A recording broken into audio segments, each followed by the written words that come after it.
매달 카드값과 대출 이자에 짓눌려 살고 있어요. 열심히 기도하는데 도대체 어떻게 기도해야 하나님께서 제 재정 문제를 해결해 주실까요? 재정적 힘들고 어렵다면 기도할 때 이 단어만을 반복하세요. 믿을 수 없는 기적이 펼쳐집니다. 오늘 아침 6시 30분 핸드폰 알람 소리에 눈을 떴습니다. 그런데 눈보다 먼저 떠오른 건 숫자들이었습니다. 카드값 137만원, 대출 이자 23만원, 관리비 15만원. 일어나기도 전에 한숨이 먼저 나왔습니다. 하나님, 도대체 언제까지입니까? 혹시 여러분도 이런 아침을 맞이하고 계신가요? 솔직히 고백하겠습니다. 저도 목사지만 그런 새벽이 정말 많았습니다. 통장 잔고를 확인하기가 두려웠던 날들, 문자 알림음이 무서웠던 시간들, 기도하려고 무릎 꿇으면 기도 제목보다 숫자들이 먼저 떠올랐습니다. 2018년 3월, 제가 개척한 작은 교회는 매달 적자였습니다. 월세 80만원, 전기료 12만원, 인터넷 요금 3만원. 제 통장에는 47만원이 전부였습니다. 아내에게 생활비를 드릴 수가 없었습니다. 아이들 학원비는 2달째 밀려 있었습니다. 새벽마다 교회에 나와 기도했지만 하늘은 침묵하는 것 같았습니다. 하나님, 제가 뭘 잘못한 겁니까? 이렇게 열심히 사역하는데 왜 이렇게 힘듭니까? 그런 질문들을 하나님께 쏟아냈습니다. 그런데 바로 그날 새벽이었습니다. 2018년 3월 15일 목요일 새벽 5시 20분, 기도 중에 한 음성이 제 마음에 들려왔습니다. 여호와 이레. 처음에는 무슨 뜻인지 몰랐습니다. 그냥 익숙한 성경 단어일 뿐이었습니다. 그런데 그날부터 이상한 일이 시작되었습니다. 기도할 때마다 그 단어만 반복하게 되었습니다. 여호와 이레, 여호와 이레, 여호와 이레. 아무 생각 없이 그냥 그 단어를 반복했습니다. 그렇게 3일이 지났을 때였습니다. 한 집사님이 교회로 찾아오셨습니다. 평소에 말씀이 별로 없으신 분이셨습니다. 그런데 그날은 뭔가 다르셨습니다. 눈물을 글썽이시면서 봉투 하나를 제 손에 쥐어주셨습니다. 목사님, 하나님께서 이걸 드리라고 하셔서요. 봉투를 열어보니 200만 원이 들어 있었습니다. 그분은 식당에서 일하시는 분이셨습니다. 한 달 월급이 180만 원이라고 들었습니다. 그런데 200만 원을 주신 겁니다. 제가 물었습니다. 집사님, 이렇게 큰 돈을 어떻게 준비하셨어요? 그분이 대답하셨습니다. 저도 모르겠어요. 그냥 새벽에 기도하는데 목사님 얼굴이 자꾸 떠올랐어요. 그래서 모아둔 돈을 다 가져왔어요. 그날 저는 울었습니다. 하나님께서 정말로 준비하고 계셨다는 것을 깨달았습니다. 여호와 이레의 의미를 처음으로 체험했습니다. 사랑하는 여러분, 오늘 제가 나누려는 이야기는 바로 이것입니다. 재정의 기적은 특별한 방법에 있지 않습니다. 하나님의 이름을 부르는 것, 그분의 성품을 선포하는 것입니다. 그것이 전부입니다. 오늘 이 시간 여러분의 재정 문제를 완전히 뒤집을 7가지 기도의 단어를 나누겠습니다. 이 단어들을 반복해서 기도할 때 여러분의 삶에도 믿을 수 없는 기적이 펼쳐질 것입니다. 준비되셨습니까? 그렇다면 지금부터 함께 시작하겠습니다. 통장 잔고를 보면 절망이 밀려옵니다. 다음 달 카드값을 어떻게 내야 할지 막막합니다. 아이들 학비는 어디서 구해야 할지 답이 없습니다. 기도해도 해결책이 보이지 않습니다. 하나님, 정말 저를 돌보고 계십니까? 이런 질문이 마음속 깊이 자리 잡고 있습니다. 밤에 잠을 이루지 못합니다. 새벽마다 불안이 엄습합니다. 일어나기도 전에 숫자들이 머릿속을 꽉 채웁니다. 그런 아침을 맞이하고 계시지 않습니까? 창세기 22장 14절은 이렇게 선포합니다. 아브라함이 그 땅 이름을 여호와 이레라 하였으므로 오늘날까지 사람들이 이르기를 여호와의 산에서 준비되리라 하더라. 여호와 이레는 히브리어로 하나님이 준비하신다는 뜻입니다. 이 이름이 탄생한 배경을 보면 더욱 놀랍습니다. 아브라함이 독자 이삭을 번제로 드리려던 그 순간이었습니다. 칼을 들어 아들을 치려던 바로 그 찰나에 하나님께서 개입하셨습니다. 수풀에 걸린 순양 한 마리를 준비해 두신 것입니다. 아브라함은 그것을 보고 깨달았습니다. 하나님은 이미 모든 것을 준비하고 계셨다는 것을. 우리가 필요를 느끼기 훨씬 전부터 하나님은 응답을 예비하고 계십니다. 우리가 문제를 발견하기 전에 하나님은 이미 해결책을 마련하셨습니다. 이것이 여호와 이레의 핵심입니다. 하나님은 과거형의 하나님이 아닙니다. 미래형의 하나님이십니다. 우리의 내일을 이미 오늘 준비하시는 분입니다.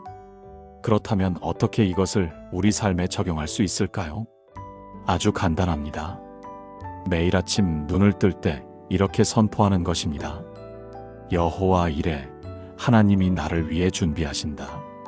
불안이 밀려올 때마다 이 이름을 부르는 것입니다.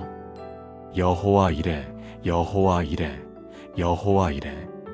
통장 잔고를 확인하기 전에 먼저 이 고백을 하는 것입니다. 카드값 문자가 올 때 먼저 이 선포를 하는 것입니다. 이것이 전부입니다. 복잡한 방법이 아닙니다. 단순히 하나님의 이름을 부르는 것입니다. 부산 해운대에 사시는 김미숙 집사님의 이야기입니다. 집사님은 작은 분식집을 운영하고 계셨습니다. 하루 매출이 15만 원에서 20만 원 정도였습니다. 월세가 85만 원, 재료비가 한 달에 200만 원 정도 들었습니다. 아무리 계산해도 적자였습니다. 빚이 계속 늘어났습니다. 신용카드 빚만 480만 원이 되었습니다. 저축은행 대출도 300만 원이 있었습니다. 매달 이자만 23만 원씩 나갔습니다. 어느 날 저녁, 집사님은 가게 문을 닫고 울었습니다. 하나님, 이제 정말 끝인가요? 그날 밤 잠을 이루지 못했습니다. 새벽 3시에 일어나 성경을 폈습니다. 창세기 22장이 펼쳐졌습니다. 여호와 이레라는 단어가 눈에 들어왔습니다. 하나님이 준비하신다. 그 순간 뭔가 마음에 와닿았습니다. 그날부터 집사님은 매일 아침 이렇게 기도하기 시작했습니다. 여호와 이레, 여호와 이레, 여호와 이레. 가게에 출근할 때도 중얼거렸습니다. 손님이 없을 때도 반복했습니다.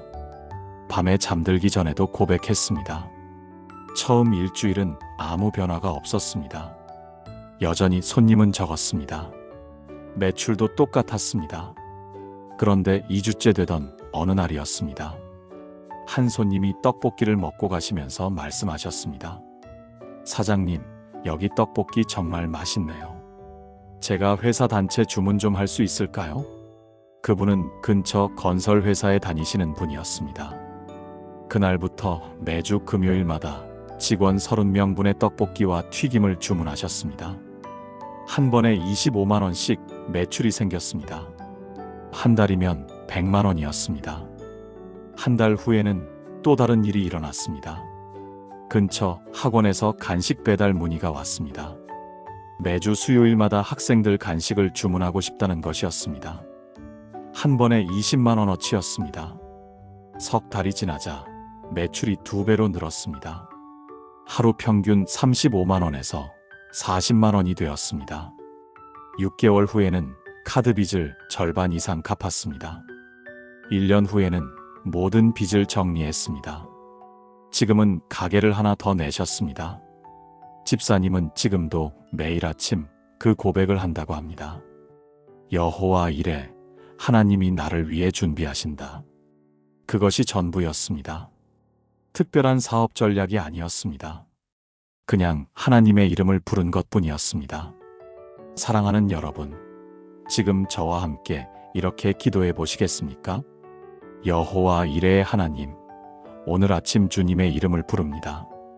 주님은 나를 위해 이미 모든 것을 준비하신 분이심을 믿습니다. 내가 필요를 느끼기 전에 주님은 이미 응답을 예비하셨습니다. 내 통장 잔고가 부족해도, 내 형편이 어려워도 주님은 나의 여호와 이레이십니다. 오늘 하루도 주님이 준비하신 놀라운 공급을 경험하게 하소서.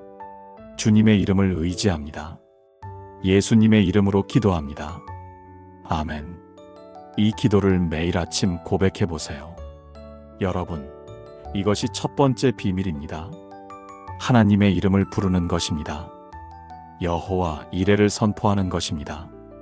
이것만으로도 여러분의 재정 상황이 바뀌기 시작할 것입니다. 그런데 여기서 끝이 아닙니다. 두 번째로 중요한 단어가 있습니다. 이것은 여러분의 우선순위를 완전히 바꿔놓을 것입니다. 우리는 늘 돈이 먼저라고 생각합니다. 돈을 벌어야 헌금할 수 있다고 생각합니다. 여유가 생기면 11조를 드리겠다고 다짐합니다. 형편이 나아지면 하나님 일을 하겠다고 마음 먹습니다. 그런데 이상하게도 형편은 절대 나아지지 않습니다. 돈은 늘 부족합니다. 여유는 절대 생기지 않습니다. 왜 그럴까요? 우선순위가 뒤바뀌어 있기 때문입니다. 하나님을 나중으로 미루기 때문입니다. 마태복음 6장 33절은 분명히 말씀합니다. 너희는 먼저 그의 나라와 그의 의를 구하라. 그리하면 이 모든 것을 너희에게 더하시리라. 이 말씀은 예수님께서 산상수훈에서 하신 말씀입니다. 당시 청중들은 모두 가난한 사람들이었습니다. 먹을 것, 입을 것을 걱정하는 사람들이었습니다.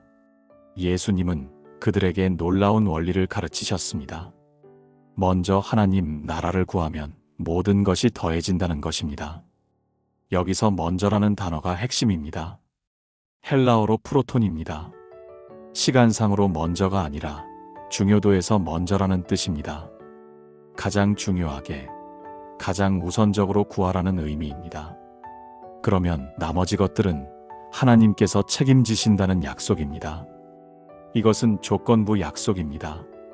먼저 구할 때만 더해주신다는 것입니다. 나중에 구하면 더해주시지 않습니다. 순서가 바뀌면 약속도 작동하지 않습니다. 그렇다면 어떻게 먼저 구할 수 있을까요? 매일 아침 기도할 때 이렇게 고백하는 것입니다. 먼저, 오늘 하루 먼저 주님의 나라를 구합니다.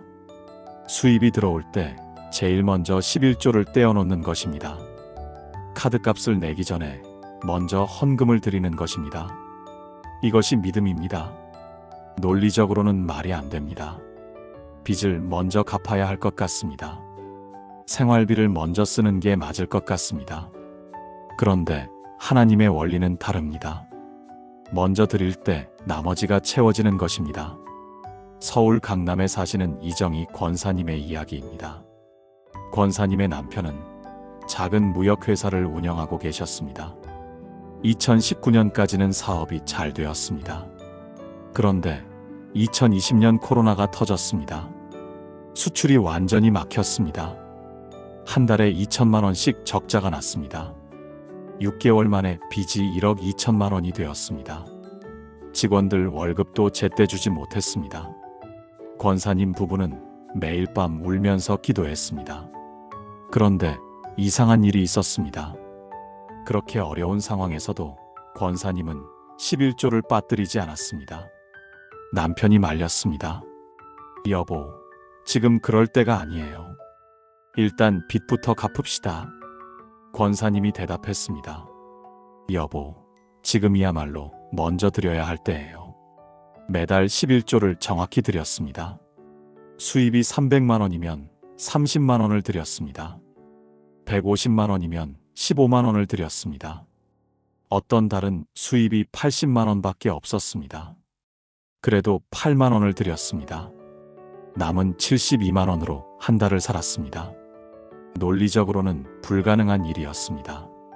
그런데 이상하게도 한 달을 살아갈 수 있었습니다. 친정어머니가 쌀을 갖다 주셨습니다. 시어머니가 반찬을 만들어 주셨습니다. 이웃집에서 김치를 나눠 주셨습니다. 누군가 과일을 갖다 놓고 갔습니다. 정말 신기하게 끼니가 해결되었습니다. 6개월이 지났습니다. 그런데 갑자기 전화 한 통이 왔습니다. 베트남에 있던 거래처에서였습니다. 사장님, 그동안 주문했던 물건들이 지금 막 통관되었어요. 곧 대금 보내드리겠습니다. 코로나 때문에 막혀있던 물건들이 갑자기 풀린 것입니다. 그 대금이 8천만 원이었습니다. 한 달 후에 또 다른 거래처에서 연락이 왔습니다. 신규 주문이 들어온 것입니다. 3개월치 물량이었습니다. 계약금으로 5천만 원을 받았습니다. 1년이 지나자 모든 빚을 갚았습니다. 지금은 오히려 사업이 더 커졌습니다. 직원도 5명에서 12명으로 늘었습니다. 권사님은 지금도 매일 아침 이렇게 고백한다고 합니다. 오늘도 먼저 주님의 나라를 구합니다. 사랑하는 여러분, 함께 기도하시겠습니까? 하나님 아버지, 오늘 제 우선순위를 바로잡습니다. 먼저 주님의 나라와 주님의 의를 구하겠습니다. 제 계획보다 주님의 뜻이 먼저입니다. 제 필요보다 주님의 영광이 먼저입니다. 제 수입이 적어도 먼저 드리겠습니다. 제 형편이 어려워도 먼저 헌금하겠습니다. 그리하면 주님께서 이 모든 것을 더해 주실 것을 믿습니다. 주님의 약속을 신뢰합니다. 예수님의 이름으로 기도합니다. 아멘. 여러분, 이것이 두 번째 비밀입니다. 먼저 구하는 것입니다. 우선순위를 바로 세우는 것입니다. 이것만으로도 하나님의 공급하심이 시작될 것입니다. 그런데 세 번째 비밀은 더욱 놀랍습니다. 이것은 여러분의 마음 자체를 바꿔놓을 것입니다. 부족할 때 감사하기가 어렵습니다. 통장이 비어 있는데 어떻게 감사합니까? 빚에 쪼들리는데 무엇을 감사합니까? 내일 걱정인데 감사가 나올 리 없습니다. 우리는 채워져야 감사할 수 있다고 생각합니다. 문제가 해결되어야 감사가 나온다고 생각합니다. 그런데 그것은 거꾸로입니다. 감사가 먼저입니다. 감사할 때 채워지는 것입니다. 데살로니가전서 5장 18절은 명령합니다. 범사에 감사하라. 이것이 그리스도 예수 안에서 너희를 향하신 하나님의 뜻이니라. 범사에 감사하라는 것은 모든 일에 감사하라는 뜻입니다. 좋은 일만 감사하는 게 아닙니다. 어려운 일에도 감사하는 것입니다. 부족한 상황에서도 감사하는 것입니다. 이것이 하나님의 뜻입니다. 바울은 이 편지를 감옥에서 썼습니다. 자유가 없는 상태에서 감사를 말했습니다. 빌립보서를 쓸 때도 그랬습니다. 결박당한 채로 기쁨과 감사를 이야기했습니다. 그는 상황을 보지 않았습니다. 하나님을 보았습니다. 환경이 아니라 하나님의 신실하심을 보았습니다. 감사는 상황에 대한 반응이 아닙니다. 하나님의 성품에 대한 고백입니다. 그렇다면 부족한 상황에서 어떻게 감사할 수 있을까요? 매일 아침 이렇게 시작하는 것입니다. 하나님, 오늘 주신 하루를 감사합니다. 통장 잔고를 보기 전에 먼저 감사를 고백하는 것입니다. 하나님, 지금 이 순간까지 살려주셔서 감사합니다. 부족을 보지 말고 있는 것을 세는 것입니다. 숫자가 적어도 있다는 사실에 감사하는 것입니다. 한 끼 먹을 것이 있으면 감사입니다. 잠잘 방이 있으면 감사입니다. 입을 옷이 있으면 감사입니다. 작은 것부터 감사하기 시작하면 마음이 바뀝니다. 대구에 사시는 박순자 집사님의 이야기입니다. 집사님은 남편을 일찍 여의셨습니다. 혼자 두 아들을 키우셨습니다. 식당에서 설거지 일을 하셨습니다. 하루 8시간 일하고 65만 원을 받으셨습니다. 월세가 35만 원이었습니다. 남은 30만 원으로 생활해야 했습니다. 두 아들은 중학생과 고등학생이었습니다. 밥을 얼마나 먹는지 모릅니다. 쌀 한 가마니가 보름이면 떨어졌습니다. 매일이 고민이었습니다. 어느 날 새벽 집사님은 기도하다가 울었습니다. 하나님, 저 정말 열심히 사는데 왜 이렇게 힘듭니까? 그때 마음에 한 음성이 들렸습니다. 감사해 보았느냐? 집사님은 깜짝 놀랐습니다. 감사요? 이 상황에서 무엇을 감사합니까? 그런데 묵상하면서 깨달았습니다. 정말 감사할 게 하나도 없었나? 천천히 생각해 보니 있었습니다. 건강하게 일할 수 있는 몸이 있었습니다. 두 아들이 건강하게 자라고 있었습니다. 잠잘 방이 있었습니다. 지금까지 한 번도 굶지 않았습니다. 겨울에도 따뜻하게 지냈습니다. 생각하니 감사할 게 많았습니다. 그날부터 집사님은 감사 기도를 시작했습니다. 매일 아침 10가지씩 감사 제목을 적었습니다. 오늘도 눈을 뜨게 하셔서 감사합니다. 건강하게 일할 수 있어서 감사합니다. 아들들이 학교 잘 다녀서 감사합니다. 월세를 낼 수 있어서 감사합니다. 밥을 먹을 수 있어서 감사합니다. 처음에는 억지로 했습니다. 그런데 한 달이 지나자 마음이 달라졌습니다. 부족이 보이지 않고 은혜가 보이기 시작했습니다. 3개월이 지났을 때였습니다. 식당 주인이 집사님을 불렀습니다. 언니, 일을 너무 열심히 하시네요. 시급을 올려드릴게요. 시급이 8,000원에서 9,000원이 되었습니다. 한 달 급여가 65만 원에서 73만 원이 되었습니다. 6개월 후에는 주방 보조로 승진했습니다. 급여가 95만 원이 되었습니다. 1년 후에는 주방장이 되었습니다.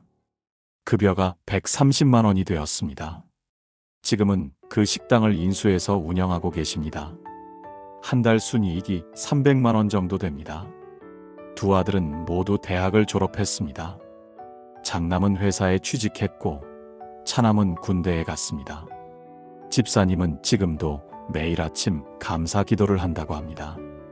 하나님, 오늘도 감사합니다. 그것이 전부였습니다.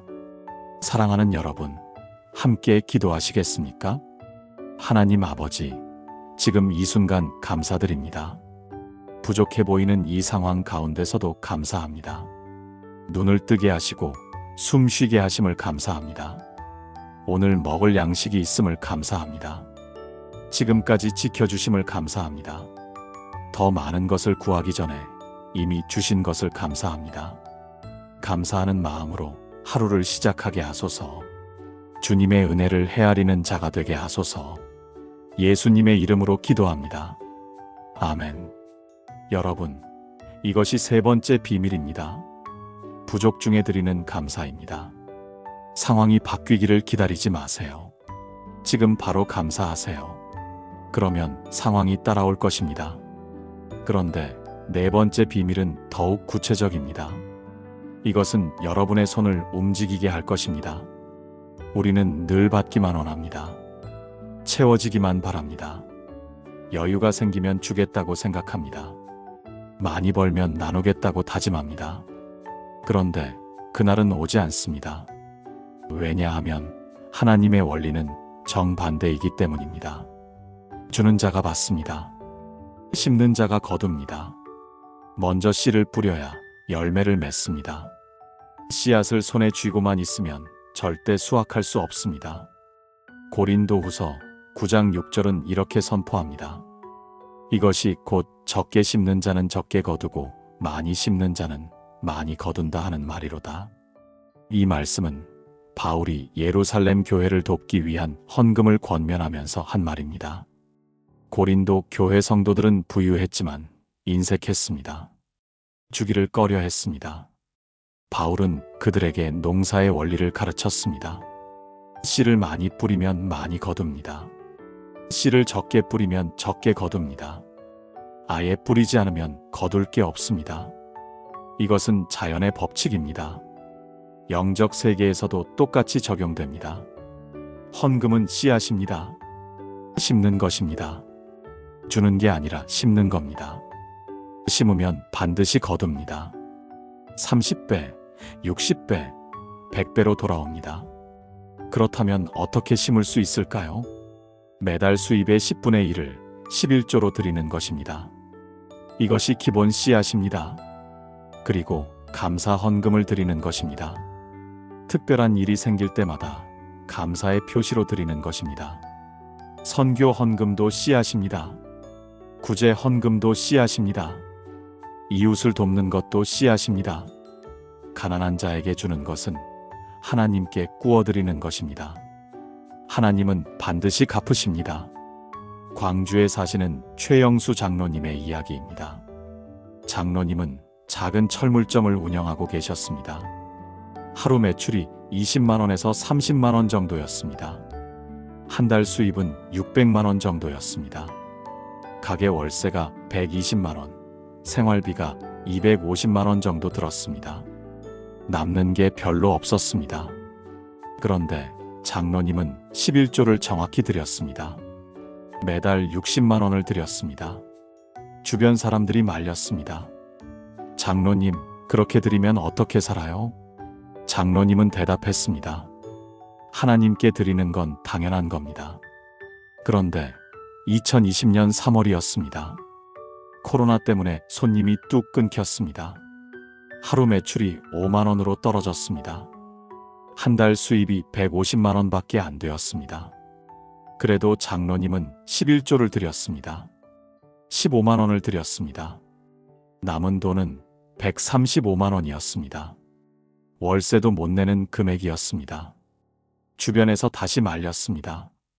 장로님, 이번만 11조를 안 내세요. 하나님이 이해하실 거예요. 장로님은 웃으며 말했습니다. 하나님이 이해하실 필요가 없습니다. 이건 제 의무니까요. 그 달도 11조를 드렸습니다. 다음 달도 마찬가지였습니다.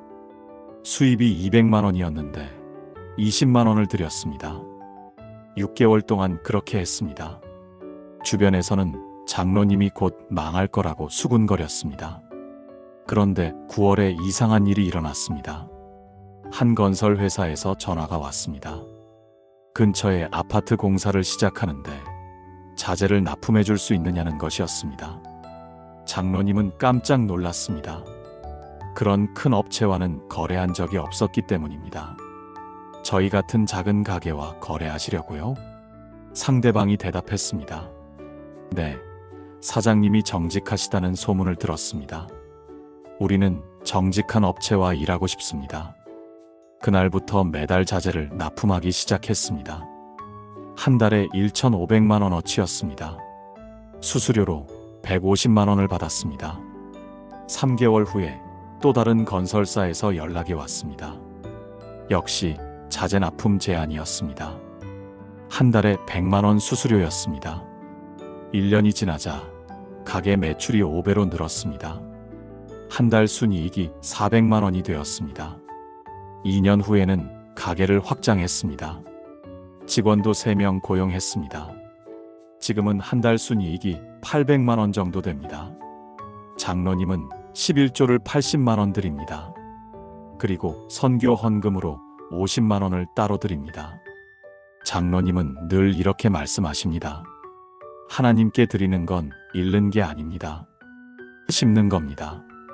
사랑하는 여러분, 함께 기도하시겠습니까? 하나님 아버지, 오늘 제 손을 여십니다. 주님께 드릴 씨앗을 준비합니다. 적게 심지 않고 많이 심기를 원합니다. 제 소유를 움켜쥐지 않고 주님께 드립니다. 11조는 주님의 것임을 고백합니다. 헌금은 심는 씨앗임을 믿습니다. 주는 것이 받는 것보다 복되다는 말씀을 신뢰합니다. 심는 자에게 씨와 양식을 주시는 하나님을 의지합니다. 30배, 60배, 100배의 수확을 기대합니다. 예수님의 이름으로 기도합니다. 아멘. 여러분, 이것이 네 번째 비밀입니다. 심는 것입니다. 주는 것입니다. 손을 펴는 것입니다. 이것이 재정 기적의 시작입니다. 그런데 다섯 번째 비밀은 여러분의 마음을 자유롭게 할 것입니다. 우리는 염려합니다. 내일을 걱정합니다. 다음 달을 불안해합니다. 내년은 어떻게 될지 두려워합니다. 통장 잔고를 보면 가슴이 답답합니다. 카드값 문자가 오면 숨이 막힙니다. 대출 이자 날짜가 다가오면 잠을 이룰 수 없습니다.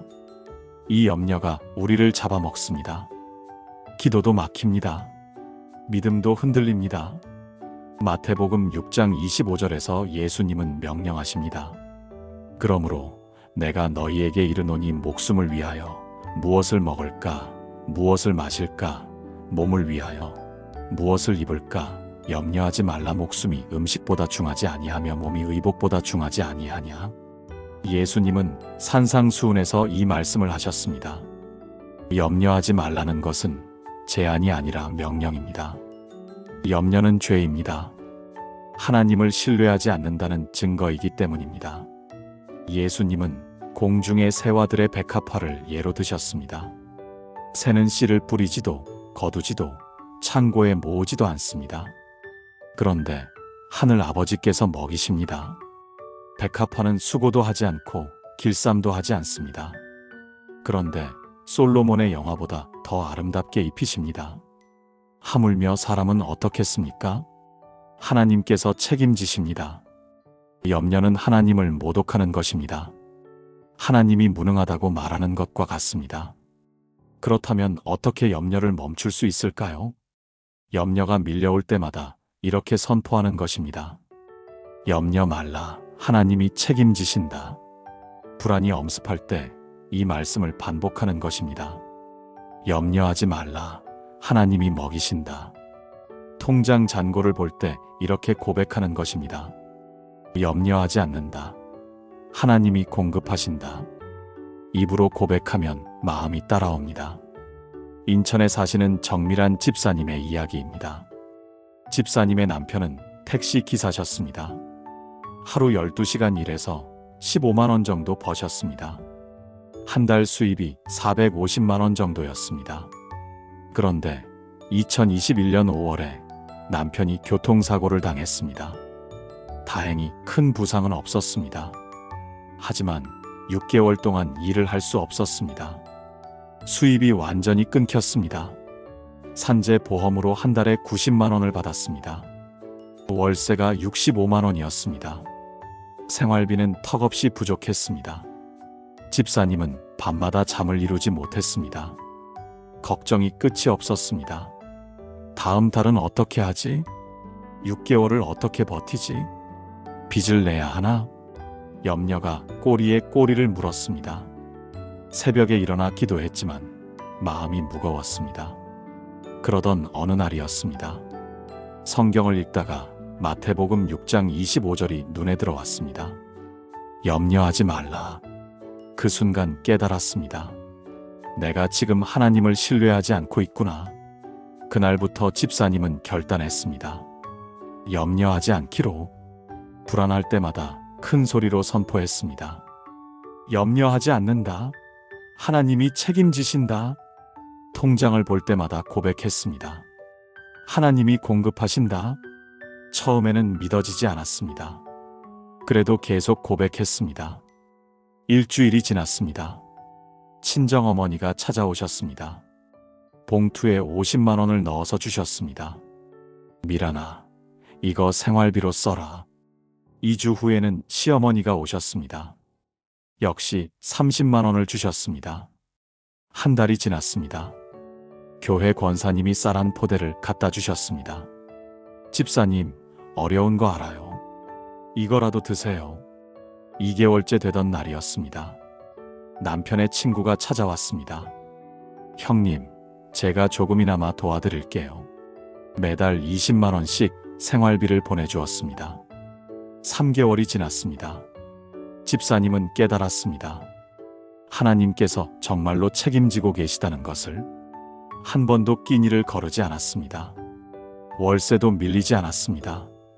6개월 동안 빚을 한 푼도 내지 않았습니다. 남편이 회복되어 다시 일을 시작했습니다. 지금은 택시 회사에서 관리직으로 일하고 계십니다. 월급이 오히려 더 많아졌습니다. 한 달에 550만 원을 받으십니다. 집사님은 지금도 염려가 밀려올 때마다 선포한다고 합니다. 염려하지 않는다. 하나님이 책임지신다. 사랑하는 여러분, 함께 기도하시겠습니까? 하나님 아버지, 오늘 제 모든 염려를 내려놓습니다. 내일을 걱정하지 않습니다. 다음 달을 불안해하지 않습니다. 주님께서 공중의 새도 먹이시고 들의 백합화도 입히십니다. 하물며 주님의 자녀인 저를 어찌 돌보지 않으시겠습니까? 주님은 신실하신 분이십니다. 주님은 책임지시는 분이십니다. 제 필요를 아시고 채우시는 분이십니다. 염려 대신 믿음을 선택합니다. 불안 대신 평안을 선택합니다. 주님을 신뢰합니다. 예수님의 이름으로 기도합니다. 아멘. 여러분, 이것이 5번째 비밀입니다. 염려하지 않는 것입니다. 하나님을 신뢰하는 것입니다. 이것만으로도 여러분의 마음이 자유로워질 것입니다. 그런데 6번째 비밀은 매일의 실제가 될 것입니다. 우리는 한꺼번에 많은 것을 원합니다. 1년치를 한 번에 받고 싶어 합니다. 평생 쓸 돈을 지금 갖고 싶어 합니다. 그래야 안심이 될 것 같습니다. 그런데 하나님의 방식은 다릅니다. 하나님은 하루치씩 주십니다. 오늘 필요한 것을 오늘 주십니다. 내일 것은 내일 주십니다. 이것이 하나님의 방법입니다. 마태복음 6장 11절에서 예수님은 가르치십니다. 오늘 우리에게 일용할 양식을 주시옵고, 이것은 주기도문의 한 부분입니다. 예수님께서 직접 가르쳐 주신 기도입니다. 일용할 양식이라는 말이 핵심입니다. 헬라어로 에피우시오스입니다. 오늘 하루 필요한 것이라는 뜻입니다. 내일 것이 아닙니다. 1년 것이 아닙니다. 오늘 것입니다. 이것은 광야의 만나를 떠올리게 합니다. 하나님은 이스라엘 백성에게 매일 만나를 주셨습니다. 하루치씩만 주셨습니다.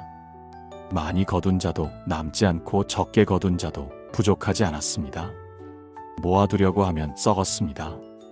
하나님은 우리가 당신을 날마다 의지하기를 원하십니다.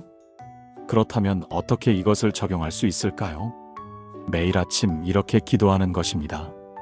하나님, 오늘 일용할 양식을 주소서. 내일을 위해 염려하지 않는 것입니다. 오늘만 바라보는 것입니다. 오늘 필요한 것만 구하는 것입니다.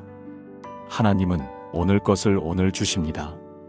내일 되면 내일 것을 주십니다. 이것을 믿고 하루하루 살아가는 것입니다. 부산 사하구에 사시는 김영희 권사님의 이야기입니다. 권사님은 혼자 사십니다. 남편은 일찍 돌아가셨고 자녀들은 모두 출가했습니다. 국민연금으로 한 달에 32만 원을 받으십니다. 기초생활수급으로 38만 원을 받으십니다. 합쳐서 70만 원입니다. 월세가 25만 원입니다. 생활비로 45만 원을 쓰십니다. 빠듯합니다. 특별한 지출이 생기면 바로 적자입니다. 2022년 겨울이었습니다. 보일러가 고장났습니다. 수리비가 38만 원이었습니다. 권사님은 당황했습니다. 그 돈이 어디 있습니까? 밤에 잠을 이룰 수 없었습니다. 추운데 보일러를 못 고치면 어떻게 하지? 그날 새벽 기도하면서 주기도문을 외웠습니다. 오늘 우리에게 일용할 양식을 주시옵고, 그 순간 깨달았습니다. 내가 지금 내일을 걱정하고 있구나. 오늘만 바라봐야 하는데. 그날부터 권사님은 기도를 바꿨습니다. 하나님, 오늘 하루 필요한 것을 주소서. 그리고 내일은 생각하지 않기로 했습니다. 3일이 지났습니다. 교회 집사님이 찾아오셨습니다. 권사님, 보일러 고장났다면서요? 제가 수리비 드릴게요. 봉투에 40만 원이 들어 있었습니다. 일주일 후에는 또 다른 일이 있었습니다. 옆집 할머니가 김치를 담그셨는데 너무 많이 담갔다며 한 통을 주셨습니다. 한 달치 김치였습니다. 2주 후에는 아들이 갑자기 찾아왔습니다. 엄마, 보너스 받았어요. 이거 용돈이에요. 50만 원을 주고 갔습니다. 그렇게 3개월이 지났습니다. 권사님은 놀라운 사실을 발견했습니다. 한 번도 부족한 적이 없었다는 것입니다.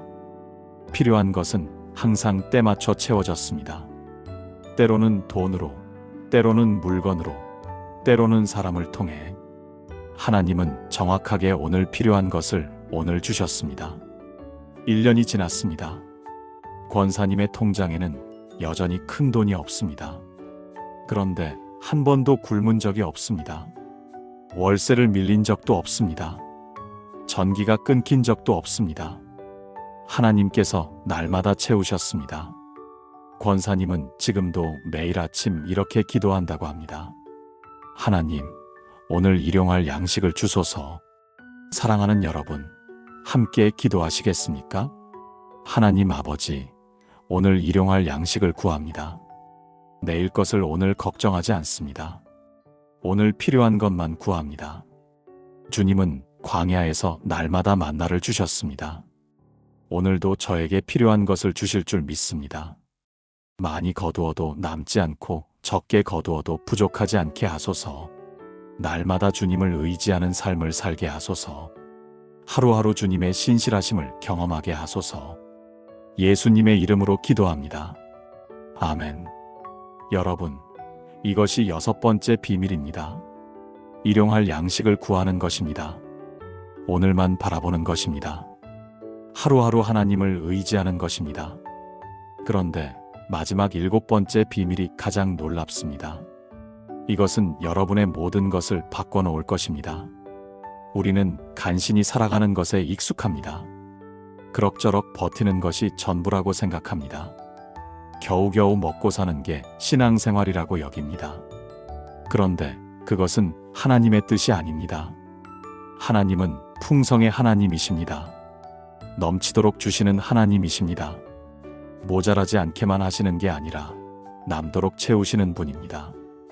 이것이 하나님의 본성입니다. 요한복음 10장 10절에서 예수님은 선포하십니다.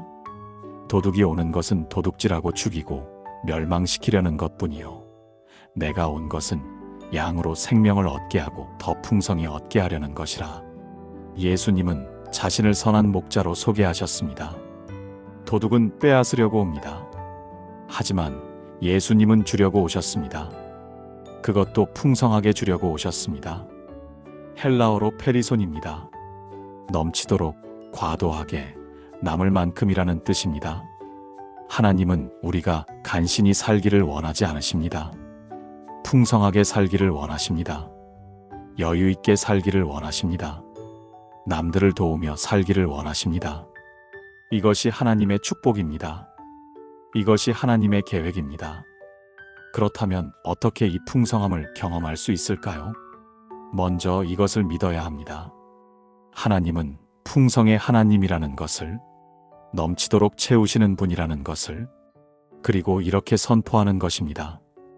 풍성함, 하나님은 넘치도록 채우신다. 매일 아침 이 고백을 하는 것입니다. 하나님은 나를 풍성하게 하신다. 간신히 사는 마음을 버리는 것입니다. 풍성함을 기대하는 것입니다. 서울 강동구에 사시는 박철수 집사님의 이야기입니다. 집사님은 작은 식자재 유통회사를 운영하고 계셨습니다. 직원이 5명인 작은 회사였습니다. 한 달 매출이 3천만 원 정도였습니다. 순이익은 300만 원 정도였습니다. 10년 동안 그 정도를 유지했습니다. 더 커지지도 작아지지도 않았습니다. 집사님은 그게 한계라고 생각했습니다. 이 정도면 감사한 거지. 뭘 더 바라겠어? 그런데 2019년 어느 날이었습니다. 새벽 기도회에서 목사님이 설교하셨습니다. 요한복음 10장 10절 말씀이었습니다. 더 풍성히 얻게 하려는 것이라. 그 말씀이 가슴에 박혔습니다. 하나님은 나를 풍성하게 하시려는구나. 간신히 살라고 하신 게 아니구나. 그날부터 집사님은 기도를 바꿨습니다. 하나님, 저를 풍성하게 하소서. 넘치도록 채워주소서. 남들을 도울 수 있게 해주소서. 처음 3개월은 변화가 없었습니다. 그래도 계속 기도했습니다. 6개월째 되던 날이었습니다. 한 대형 급식업체에서 연락이 왔습니다. 식자재를 납품해 줄 수 있느냐는 것이었습니다. 한 달에 1억 원어치였습니다. 집사님은 깜짝 놀랐습니다. 저희 같은 작은 회사가 감당할 수 있을까요? 상대방이 말했습니다. 사장님 회사가 정직하다는 평판을 들었습니다. 믿고 맡기고 싶습니다. 그날부터 매출이 폭발적으로 늘었습니다. 한 달에 1억 3천만 원이 되었습니다. 순이익도 1천만 원으로 늘었습니다. 1년 후에는 또 다른 업체에서 계약 제의가 들어왔습니다. 한 달에 8천만 원어치였습니다. 매출이 2억을 넘었습니다. 직원을 5명에서 15명으로 늘렸습니다. 사무실도 확장했습니다. 3년이 지난 지금은 어떻게 되었을까요? 한 달 매출이 4억 5천만 원입니다. 순이익은 4천만 원 정도입니다. 집사님은 이제 남을 돕습니다. 매달 선교 헌금으로 500만 원을 드립니다. 불우이웃 돕기에 300만 원을 냅니다. 교회 건축 헌금도 1억을 드렸습니다. 집사님은 늘 이렇게 말씀하십니다. 하나님은 정말로 풍성의 하나님이십니다. 넘치도록 채우십니다. 10년 동안 300만 원에 머물렀던 수익이 지금은 4천만 원입니다. 13배가 늘었습니다. 하나님께서 하셨습니다. 사랑하는 여러분, 마지막으로 함께 기도하시겠습니까? 풍성함의 하나님, 주님은 넘치도록 채우시는 분이십니다. 간신히 살라고 하지 않으시고 풍성히 살라고 하십니다. 주님께서 오신 것은 생명을 더 풍성히 얻게 하려는 것입니다. 저도 그 풍성함을 경험하기 원합니다. 넘치도록 받기 원합니다. 그래서 남들을 도우며 살기 원합니다. 주님의 통로가 되기 원합니다. 더 이상 간신히 사는 삶을 살지 않겠습니다. 풍성함을 선포합니다.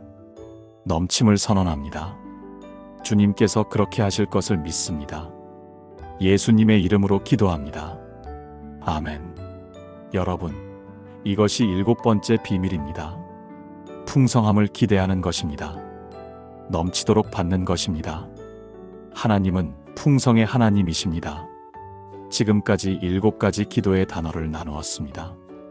이제 이 모든 것을 하나로 묶어 함께 기도하겠습니다. 사랑하는 여러분, 지금까지 나눈 7가지 말씀을 하나의 기도로 드리겠습니다. 함께 기도하시겠습니까?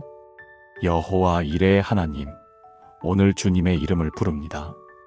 주님은 이미 모든 것을 준비하신 분이심을 고백합니다. 먼저 주님의 나라와 주님의 의를 구합니다. 그리하면 이 모든 것을 더해 주실 것을 믿습니다. 범사에 감사합니다. 지금 이 부족한 상황 가운데서도 감사합니다. 적게 심지 않고 많이 심기를 원합니다. 주님께 드리는 것이 심는 씨앗임을 믿습니다. 염려하지 않습니다. 하나님께서 공중의 새도 먹이시고 들의 백합화도 입히십니다. 하물며 저를 어찌 돌보지 않으시겠습니까? 오늘 일용할 양식을 구합니다. 내일 것을 오늘 걱정하지 않습니다. 날마다 주님을 의지합니다. 주님은 풍성의 하나님이십니다. 넘치도록 채우시는 분이십니다. 더 이상 간신히 사는 삶을 살지 않습니다. 풍성함을 선포합니다. 넘침을 선언합니다. 여호와 이레, 먼저 감사, 심음, 염려 말라, 일용할 양식, 풍성함. 이 7가지 단어가 제 기도의 언어가 되게 하소서. 이 7가지 고백이 제 삶의 실제가 되게 하소서. 주님의 약속을 붙잡습니다. 주님의 신실하심을 의지합니다. 30배, 60배, 100배의 축복을 기대합니다. 살아계신 예수 그리스도의 이름으로 기도합니다. 아멘. 사랑하는 여러분, 지금까지 재정 기적을 경험하는 7가지 기도의 단어를 나누었습니다. 첫째, 여호와 이레입니다. 하나님이 준비하시는 분임을 믿으세요. 둘째, 먼저입니다. 하나님, 나라를 최우선으로 구하세요. 셋째, 감사입니다. 부족 중에도 감사하세요. 넷째, 심음입니다. 주는 것이 받는 것임을 기억하세요. 다섯째, 염려 말라입니다. 하나님을 신뢰하고 염려를 버리세요. 여섯째, 일용할 양식입니다. 오늘 하루만 바라보며 살아가세요. 일곱째, 풍성함입니다. 넘치도록 채우시는 하나님을 기대하세요. 이 7가지 단어를 기억하세요. 이 7가지를 반복해서 기도하세요. 여러분도 반드시 재정의 기적을 경험하게 될 것입니다. 부산의 김미숙 집사님처럼, 서울의 이정희 권사님처럼, 대구의 박순자 집사님처럼, 광주의 최영수 장로님처럼, 인천의 정밀한 집사님처럼, 부산의 김영희 권사님처럼, 서울의 박철수 집사님처럼 그분들이 경험한 기적을 여러분도 경험하게 될 것입니다. 오늘부터 이 7가지 단어로 기도를 시작하시는 분이라면 좋아요를 눌러주시고 아래 댓글란에 여러분이 가장 마음에 와닿은 단어 하나를 남겨주세요. 여호와 이레, 먼저, 감사, 심음, 염려 말라, 일용할 양식, 풍성함 중에 하나를 골라서 댓글로 남겨주세요. 여러분의 고백이 다른 분들에게도 큰 힘이 될 것입니다. 이 말씀이 마음에 닿았다면 더 많은 분들이 함께 은혜 받을 수 있도록 좋아요와 공유 부탁드립니다. 구독과 알림 설정도 해주시면 앞으로 더 귀한 말씀으로 찾아뵙겠습니다. 여러분의 재정에 하나님의 풍성한 축복이 넘치기를 기도합니다. 여러분의 가정에 여호와 이레의 은혜가 가득하기를 축복합니다. 하나님의 사랑과 평강이 여러분과 함께 하시기를 기원합니다. 감사합니다.